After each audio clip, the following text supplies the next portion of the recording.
ನಮಸ್ಕಾರ ವೀಕ್ಷಕರೇ, Raghu Educare and public information YouTube ಚಾನೆಲ್ಗೆ ಸ್ವಾಗತ. ಪಿಎಂ ಕಿಸಾನ್ ಸಮ್ಮಾನ್ ನಿಧಿ ಯೋಜನೆಯ ಫಲಾನುಭವಿ ರೈತರಿಗೆ ಹೊಸ ಮಾಹಿತಿಯೊಂದು ಬಂದಿದೆ. ಪಿಎಂ ಕಿಸಾನ್ ಸಮ್ಮಾನ್ ನಿಧಿ ಯೋಜನೆಯ 16ನೇ ಕಂತಿನ ಬಿಡುಗಡೆಗೆ ಹೊಸ ದಿನಾಂಕದ ಬಗ್ಗೆ ಹೆಚ್ಚಿನ ಮಾಹಿತಿಯನ್ನು ತಿಳಿದುಕೊಳ್ಳಲು ನೀವು ಈಗಲೇ ಈ ವಿಡಿಯೋಗೆ ಲೈಕ್ ಮಾಡಿ, ಸ್ಕಿಪ್ ಮಾಡದೆ ವಿಡಿಯೋನ ಕೊನೆವರೆಗೂ ನೋಡಿ ಮಾಹಿತಿಯನ್ನು ತಿಳಿದುಕೊಳ್ಳಿ.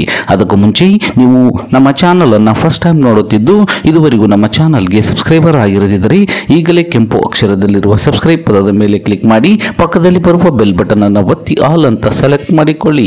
ಹೌದು ರೈತ ಬಾಂಧವರೇ, ಪಿಎಂ ಕಿಸಾನ್ ಸಮ್ಮಾನ್ ನಿಧಿ ಯೋಜನೆಯಡಿ ನೀವು ಕೂಡ ಅರ್ಜಿ ಸಲ್ಲಿಸಿದ್ದರೆ ಮತ್ತು ಪಿಎಂ ಕಿಸಾನ್ ಸಮ್ಮಾನ್ ನಿಧಿ ಯೋಜನೆಯ ಫಲಾನುಭವಿಗಳು ನೀವಾಗಿದ್ದರೆ ಮುಂಬರುವ 16ನೇ ಕಂತಿನ ಸಮಯದಲ್ಲಿ ಯಾವುದೇ ಸಮಸ್ಯೆ ಆಗದಂತೆ ನೀವು ಕೆಲವು ಪ್ರಮುಖ ಕಾರ್ಯಗಳನ್ನು ಮುಂಚಿತವಾಗಿ ಪೂರ್ಣಗೊಳಿಸಬೇಕು.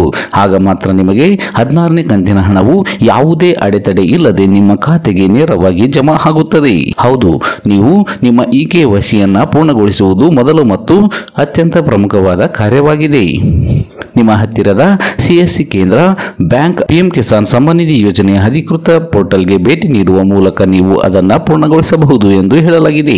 ನಿಮ್ಮ ಇಕೆವೈಸಿ ಮಾಡಿಲ್ಲ ಅಂದರೆ 16ನೇ ಕಂತು ನಿಮ್ಮ ಖಾತೆಗೆ ಬಿಡುಗಡೆಯಾಗುವುದಿಲ್ಲ ಎಂದು ಈಗಾಗಲೇ ಕೇಂದ್ರ ಸರ್ಕಾರವು ಹಲವು ಬಾರಿ ರೈತರಿಗೆ ಸೂಚನೆಯನ್ನ ನೀಡಿದೆ. ಅದಕ್ಕಾಗಿ ಇಕೆವೈಸಿ ಒಂದು ಅತ್ಯಂತ ಪ್ರಮುಖವಾದ ಕಾರ್ಯವಾಗಿದ್ದು, ನೀವು 16ನೇ ಕಂತಿನ ಹಣವನ್ನು ಪಡೆದುಕೊಳ್ಳಬೇಕಾದರೆ ನಿಮ್ಮ ಅಸ್ತಿತ್ವವನ್ನು ಇಕೆವೈಸಿ ಮೂಲಕ ನೀವು ಸಾಬೀತುಪಡಿಸಬೇಕಾಗುತ್ತದೆ. ಇನ್ನು ಇದರ ಜೊತೆಗೆ ಇನ್ನೊಂದು ಅತ್ಯಂತ ಪ್ರಮುಖವಾದ ಕಾರ್ಯ ಯಾವುದೆಂದರೆ ಭೂ ಪರಿಶೀಲನೆಯನ್ನ ಮಾಡುವುದು. ಇದರಲ್ಲಿ ಸೂಚಿಸಿರುವಂತಹ ಹೊಸ ನಿಯಮಗಳ ಪ್ರಕಾರ ಪ್ರತಿಯೊಬ್ಬ ಫಲಾನುಭವಿ ರೈತನು ಸಹ ತನ್ನ ಜಮೀನಿನ ದಾಖಲೆಗಳನ್ನ ಪರಿಶೀಲನೆಗೆ ಒಳಪಡಿಸುವುದು ಅತ್ಯಂತ ಅವಶ್ಯಕವಾಗಿದೆ. ತಮ್ಮ ಹತ್ತಿರದ ಕಂದಾಯ ಗ್ರಾಮ ಸೇವಕರನ್ನ ಭೇಟಿಯಾಗಿ ಅವರಲ್ಲಿ ತಮ್ಮ ಭೂಮಿಯ ದಾಖಲೆಗಳ ಪರಿಶೀಲನೆಯನ್ನು ನಡೆಸುವುದರ ಮೂಲಕ ಸತ್ಯಾಪನೆಯನ್ನ ಮಾಡಿಸುವ ಕೆಲಸವನ್ನ ಮಾಡಿದರೆ ಮಾತ್ರ ಅವರಿಗೆ 16ನೇ ಕಂತಿನ ಹಣ ಬರುತ್ತದೆ. ಇಲ್ಲವಾದಲ್ಲಿ 16ನೇ ಕಂತಿನ ಹಣ ಬರುವುದು ಸಂಶಯ ಅಂತಲೇ ಹೇಳಬಹುದು. ಇದರ ಜೊತೆಗೆ ಪ್ರಧಾನಮಂತ್ರಿ ಕಿಸಾನ್ ಸಮ್ಮಾನ್ ನಿಧಿ ಯೋಜನೆಯಡಿಯಲ್ಲಿ ಎಲ್ಲಾ ಫಲಾನುಭವಿ ರೈತರು ಆಧಾರ್ ಕಾರ್ಡ್ ಅನ್ನು ಅವರ ಬ್ಯಾಂಕ್ ಖಾತೆಯೊಂದಿಗೆ ಲಿಂಕ್ ಮಾಡುವುದು ಅತ್ಯಂತ ಮುಖ್ಯವಾಗಿದೆ.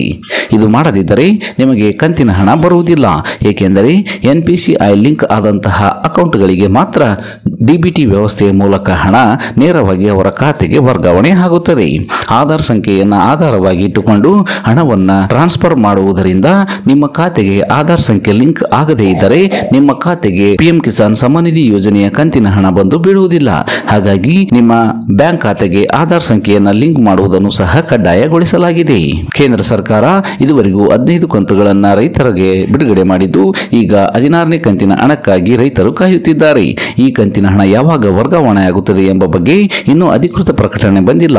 ಆದರೆ ಕೆಲವೊಂದು ಬಲ್ಲ ಮೂಲಗಳ ಪ್ರಕಾರ ಮತ್ತು ಕೆಲವು ಮಾಧ್ಯಮಗಳ ವರದಿಗಳ ಪ್ರಕಾರ ಫೆಬ್ರವರಿ ಅಥವಾ ಮಾರ್ಚ್ ತಿಂಗಳಲ್ಲಿ ಇದನ್ನ ರೈತರ ಖಾತೆಗೆ ವರ್ಗಾವಣೆ ಮಾಡಬಹುದು ಎಂದು ಹೇಳಲಾಗುತ್ತಿದೆ.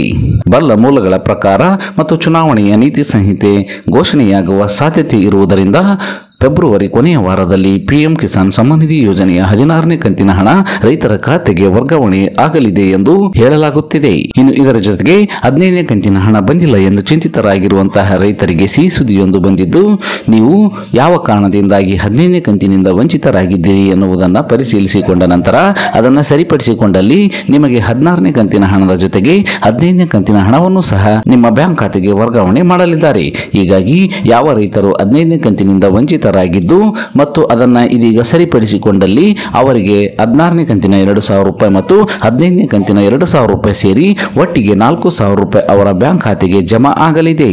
ಇದಿಷ್ಟು ಇವತ್ತಿನ ಪ್ರಮುಖ ಮಾಹಿತಿಯಾಗಿದ್ದು, ಆದಷ್ಟು ಈ ಮಾಹಿತಿಯನ್ನ ಎಲ್ಲ ರೈತ ಬಾಂಧವರಿಗೂ ತಲುಪುವವರೆಗೂ ತಪ್ಪದೆ ಶೇರ್ ಮಾಡಿ. ಈ ವಿಡಿಯೋವನ್ನು ಕೊನೆವರೆಗೂ ನೋಡಿದ್ದಕ್ಕೆ ಧನ್ಯವಾದಗಳು. Thanks for watching this video. Please subscribe for more videos. If you like this video, click the like buttons and give your comments.